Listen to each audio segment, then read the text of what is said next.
What do you think is the impact on the larger war on terror with the death of Osama bin Laden? Well, I was kind of distressed to see all of the operational details of the raid come out so quickly. But SEAL Team 6 was words you didn't talk about, and now it's just out there for everybody to know. I think it hurts our operational readiness when we start talking about how the helicopters went in and what kind of helicopters were used and the tactics. So I think that limits what we can do in the future. Now, what bin Laden's death, the impact it has on al-Qaida, I think it was very important that bin Laden be killed.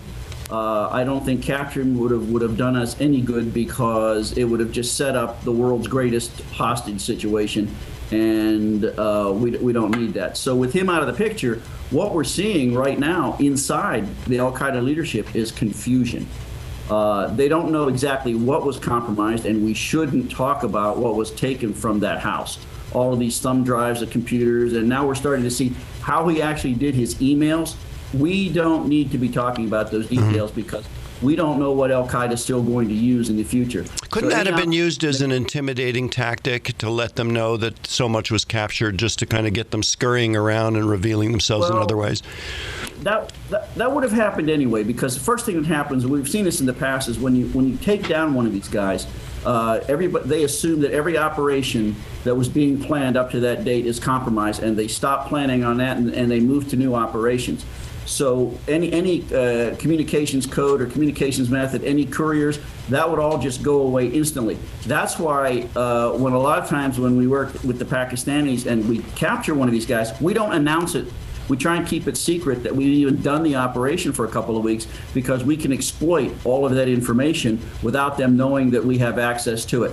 When the president went on that very afternoon and said, we've got bin Laden and a treasure trove of intelligence, it limited the value of that intelligence. If you could just give us some thoughts on the confusion that al-Qaeda is in now, and how you think the dust will settle. The UBL franchise has really spread throughout the region. The problem with that is, rather than having a centralized command and control, which you think you could knock out, you could decapitate it and take out bin Laden, and that would close down the operation. We're finding that's not the case, because all these other groups operate very much independently, and so it'll be more in the style of bin Laden than actually working for bin Laden. So I think that over the years, it has just become more difficult for us. I don't think the death, it really makes that much of a difference in the overall war on terrorism. We still have to find, hunt down, and kill the same guys. Colonel, it's just hard to believe that he's been there for that long in that compound, and the Pakistanians didn't know that he was there. Your thoughts on that whole scenario? You're gonna get me in trouble. It is just hard for me to fathom that Osama bin Laden could live in a city which is a major metropolitan area. It's also a very large tourist destination, so there are people coming in and out of there all the time. It was just a very short distance from the Pakistani military academy, and it's a favorite retirement spot for intelligence and military officers. So the place was, it would be like moving to Northern Virginia. And the fact that he was there for that long is amazing. So here's your two scenarios. Either the Pakistanis are complicit or they're incompetent, and I'm not sure which is worse. Wow. Your response to dancing in the streets when Osama bin Laden was killed, I sat back and watched this, and I couldn't believe it. I thought, yeah, we're glad that he's gone, but why are we celebrating this as if it was a soccer match? And in particular, I thought it very interesting that a lot of college students were celebrating it, and most college students oppose anything that's done with the military. I was very surprised to see the public reaction. I mean, people showing up at the White House and chanting in USA. This is not a soccer match. This is not a football game. This is very serious business.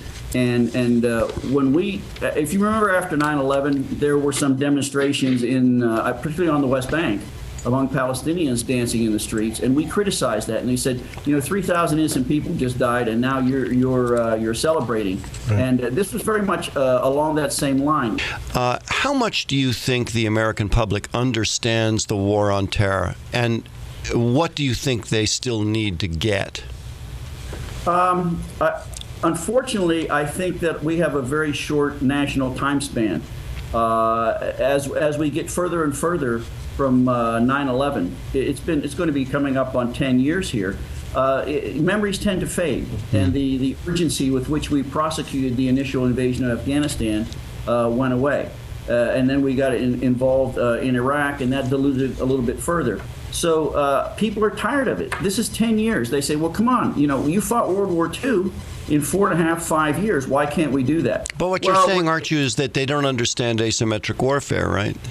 Exactly. They think this is going to be force on force, state versus state. And what you're doing is basically going after a very small, highly disciplined, very effective group that knows our weaknesses and our strengths. One of our toughest adversaries right now is Anwar al-Awlaki. Why? Because he was born and raised in the United States. He understands us, and more importantly, he understands our weaknesses, and he's using our system against us.